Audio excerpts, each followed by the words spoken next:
nosotros también damos gracias a Dios por cualquier motivo. Eso es gracia. Pero la gracia salvadora depende del regalo maravilloso que Dios ha dado sin nosotros merecerlo. Entonces la gracia de Dios. Hay lo que se llama el trono de la gracia. La gente, hay un libro que lo escribió un hermano de Puerto Plata y él dice que la gracia se estaba como desvaneciendo. Y yo dije, no se está desvaneciendo porque hay un trono de la gracia.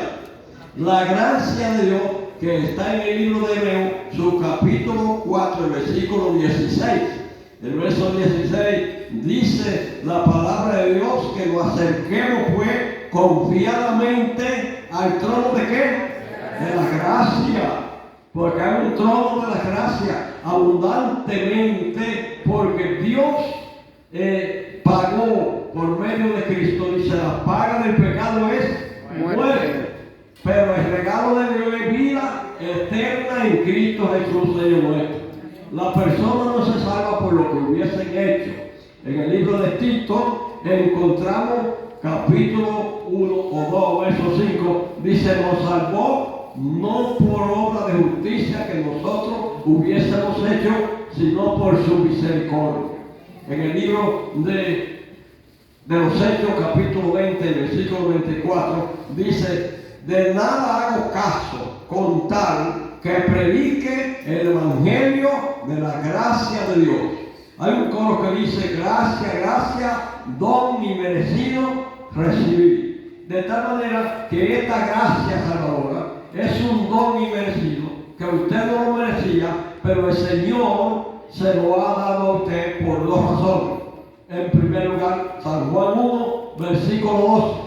El versículo 12 dice la palabra, mas a todos los que le recibieron, a los que creen en su nombre, le dio potestad de ser hechos hijos de Dios. ¿Cuáles dos cosas vemos en este versículo? La palabra creer y recibirle. No es solo que usted crea en el Señor, que hay un Salvador. La otra cosa es que usted acepte, que usted reciba al Señor como su Salvador. Alguna vez se comparamos al novio y a la novia. Ellos están ahí puestos para casarse, porque han solicitado los dos que me voy a casar contigo. Entonces este individuo sabe que se va a casar, pero me voy a casar no está casado. Creer en ella es una cosa y recibirle es otra. Creer en él es una cosa y recibirle otra. Y usted cree que su novia es buena y la novia cree que el joven es bueno. Pero la cosa está cuando hace ese contrato de matrimonio para ser una persona de dos, uno. Ya no serán dos, sino uno. Y así en Cristo somos uno en Cristo. Observe la palabra de Pablo. Gálatas, capítulo 2, versículo 20. Dice la palabra, con Cristo estoy juntamente crucificado. No vivo yo ya. ¿Quién es? Cristo vive en mí. Entonces, Cristo vive en mí. Dice, lo que ahora vivo, lo vivo por la fe del Hijo de Dios. Hay una estrecha comunión con Cristo por medio del Espíritu Santo. Vamos a ver otra vez la persona, la Trinidad juntos. Lo estamos viendo, ya lo vimos en Efesios capítulo 4, un Dios, un Espíritu, un Señor, un bautismo y un Padre. Entonces aquí tenemos al Padre, al Hijo y al Espíritu Santo. Ahora, tenemos aquí la gracia de nuestro Señor Jesucristo, el amor de Dios y la comunión. Aquí estamos en comunión porque el Espíritu Santo nos tiene en comunión. Entonces recibimos la gracia de Cristo, recibimos el don de la salvación y tenemos el amor de Dios porque Dios es amor.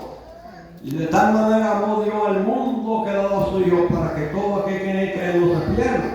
Entonces el amor de Dios, la gracia de nuestro Señor Jesucristo, comunión por el Espíritu Santo. El mundo no tiene comunión. cristiano tiene comunión porque tenemos esa estrecha comunión por medio del Espíritu Santo. Entonces funciona la Trinidad.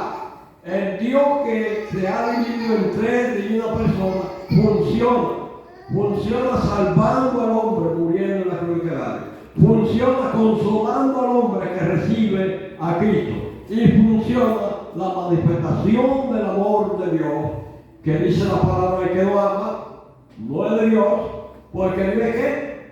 Amor. Ahora, vemos el otro versículo. 1 Pedro, su capítulo 1, el versículo 2.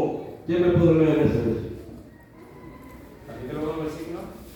1 Pedro 1, capítulo 1, versículo 2. Elegidos según la presencia de Dios Padre en santificación del Espíritu, para obedecer y ser rociado con la sangre de Jesucristo, gracia y paz os sean multiplicadas. Amén. Aquí vemos la elección. La elección que hemos hecho, la hemos hecho en la presencia de nuestro Padre Celestial. Hemos sido así elegidos por nuestro Padre Celestial. En segundo lugar, somos, ¿qué más? ¿Qué otra cosa dice ahí? Santificación del Espíritu. ¿Qué hace el Espíritu Santo? Santificación. Vamos, según la presencia del Señor, o sea, la ciencia, no los científicos, sino la ciencia innumerable y calculable del Dios Todopoderoso. Y después, vuelva a leer, La santificación del Espíritu. entonces el Espíritu Santo nos santifica. La palabra en santificación, que dice la palabra ser santo porque yo soy santo, y la palabra santo es apartado de las cosas del mundo para servir a Dios. En otras cosas sé que somos nuevas criaturas, ya no somos según el mundo. 2 Corintios capítulo 5 y versículo 17. De modo que si alguno está en Cristo, nueva criatura es, las cosas viejas pasaron ya. Y a esa persona que en realidad ha dejado las cosas viejas, entonces es una nueva criatura y está santificado por el Espíritu Santo. ¿Se entiende bien? Entonces, la otra cosa, rociado con qué? Con la sangre de Cristo. Porque el motivo número uno de su salvación es la sangre de nuestro Señor Jesucristo. 1 Juan capítulo 1. Si hubiese pecado alguno, abogado tenemos para con Jesucristo el justo, y la sangre de Cristo su Hijo nos limpia de todo pecado. Fuimos lavados por su sangre. Dice un himno, no soy rescatado con oro o plata.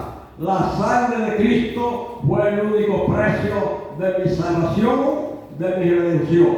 Y otro himno habla de la santificación siendo por Cristo, y dice la palabra, mi sangre ha inmortal, cesó la ofrenda ya, no suben llama ni hubo hoy, ni más cordero acá. Y él dice en la segunda estrofa, pero, es aquí, ¿qué cosa? La sangre de Jesús, que me quitó la maldad y me dio salvación. Quien quita la maldad y al hombre la salud. Si hoy usted es santificado, si hoy usted es perdonado, si hoy usted es redimido, si hoy usted es consagrado, es por la sangre de nuestro Señor Jesucristo. Apocalipsis capítulo 5, capítulo 1, versículo 5. ¿Quién me lo ve? Apocalipsis 5. Sí. Y de Jesucristo, el testigo fiel, el primogénito de los muertos, y el soberano de los reyes de la tierra, el que nos amó y nos lavó en nuestro pecado con su sangre. Muy bien, somos lavados con su sangre, por eso dice rociado con su sangre, y él dice aquí de Jesucristo, el testigo fiel, el primogénito de los muertos, el soberano de los reyes, al que me amó y me lavó de mi pecado, ¿con qué? Con su sangre. Otra vez, rescatado con su sangre. 1 Pedro capítulo 1 y su versículo 18 y 19. ¿Quién me puede leer? 1, 18 y 19. Sabiendo que fuisteis rescatados de vuestra vana manera de vivir, la cual recibiste de vuestros padres, no con cosa corruptible como oro o plata, sino sin contaminación. ¿Se da cuenta? La sangre de Cristo, fuimos redimidos con su sangre. Entonces, por eso vemos ahí el amor del Padre y podemos ver la comunión del Espíritu Santo y el rociamiento por la sangre de Cristo. Y vuelve y dice, elegido según la presencia de Dios, y entonces fuimos recibido la comunión del Espíritu Santo y entonces rociado con la sangre de nuestro Señor Jesucristo. Sabiendo que fuiste rescatado no con cosas corruptibles como oro, plata, sino con la sangre de Cristo, como de un cordero sin mancha y sin contaminación. No dejamos el capítulo que tenemos en orden, que es Efesios. Un Dios, un Señor y un Espíritu.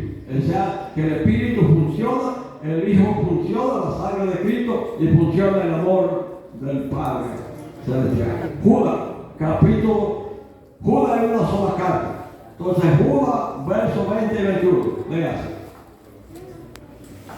Pero vosotros, amados, edificados sobre vuestra santísima fe, orando en el Espíritu Santo, conservados en el amor de Dios, esperando la misericordia de nuestro Señor Jesucristo para vida eterna. Amén. ¿Esperamos en quién? En nuestro Señor Jesucristo. Tenemos el amor de Dios. Somos edificados por medio del Espíritu Santo. El Espíritu Santo nos edifica, nos controla, nos guía, nos ayuda y aún pide por nosotros. Él gime con gemido indecible al Padre. Dice en Romanos 8, versículo 26, lo que hemos de pedir como conviene, no lo sabemos, pero el Espíritu Santo intercede por nosotros con gemido indecible. Por eso es que Dios está tratando en eso. Cuando una persona le dice a usted ama a tres dioses, dígale, no Señor, yo amo a un Dios verdadero, manifestado en tres formas: el Padre, el Hijo y el Espíritu Santo. Porque Dios se encarna y a esa encarnación se le llama Jesucristo. Pero Dios funciona a través de una persona que fue hecho carne. Cristo no se reveló así en el mundo como muchos dicen, bueno, era un ángel, era un fantasma, era un espíritu. No, hermano. Usted comienza a leer la Biblia en el Antiguo Testamento y se va dando cuenta que Dios fue trazando orden y la forma para que hubiese una persona hecha Dios, hecha carne en el mundo. Vamos a ver.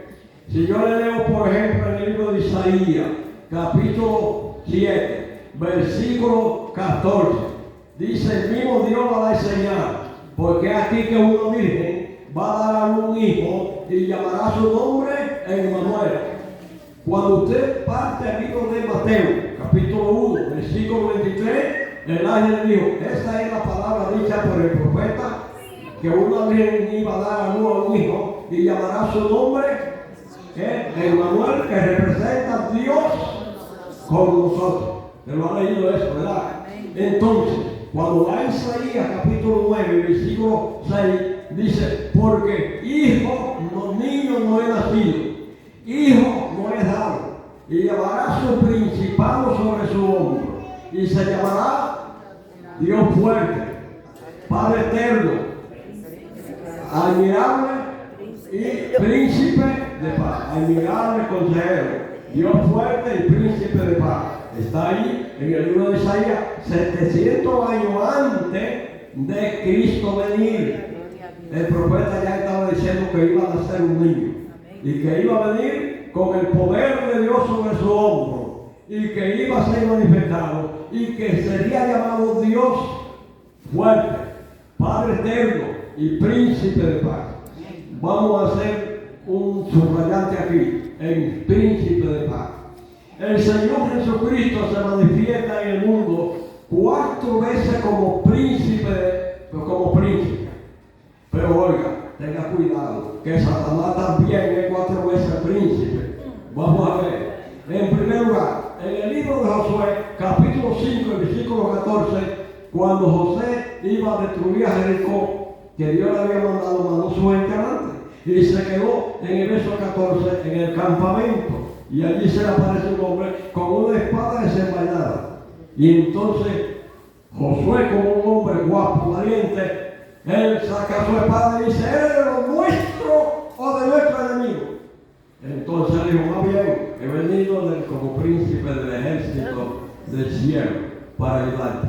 Entonces se arrodilla, loja su espada y entonces se arrodilla a adorarle. Aquí está la presencia de Cristo como príncipe del ejército celestial. Una segunda vez que encontramos es aquí en el capítulo 9 de Isaías, versículo 6, que Él es príncipe de paz. Una tercera vez que lo encontramos en el libro de los Hechos, capítulo 5, versículo 32, Él dice que Cristo vino como príncipe y salvador de Israel.